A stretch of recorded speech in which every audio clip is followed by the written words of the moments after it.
ఎన్నికలు కీలకంగా మారిన ఈ జూబ్లీస్ ఎన్నికల్లో చాలా మంది బయటికి వస్తున్నారు. ఒక్కొక్కరుగా ఓట్లు వేయడానికి వస్తున్నారు.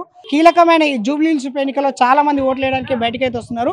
గతంలో పోలైన ఓటింగ్ కంటే ఈసారి మెరుగ్గానే ఎక్కువనే ఉంటాయని చెప్పి చాలా మంది భావిస్తున్నారు.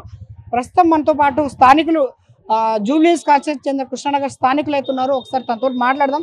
ఏమంటారు, ఈ ఉప ఎన్నిక ఏ విధంగా ఉండబోతుంది, ఏ విధంగా మారబోతుంది అని చెప్పేసి ఒకసారి వాళ్ళ గురించి తెలుసుకుందాం. అమ్మ నమస్తే అమ్మా. నా పేరు ఆదిలక్ష్మి అండి. నేను వార్డు మెంబర్ అండి ఇక్కడ కృష్ణానగర్లో. నేను బీఆర్ఎస్లో ఉన్నానండి. బీఆర్ఎస్ 10 సంవత్సరాల నుంచి ఏమీ డెవలప్ లేదు. ఆయన సారు లేదు, కార్పొరేటరు లేదు. నేను మొన్న ఇవన్నీ విసుగెత్తిపోయి ప్రతి ఒక్కరు నన్ను అడుగుతున్నారు, ఏంటి ఆదిలక్ష్మి గారు రోడ్లు చూసినావా, అది చూసినావా, ఇది చేసినావా అని. ఇప్పుడు నేను కాంగ్రెస్లోకి వచ్చేసినానండి.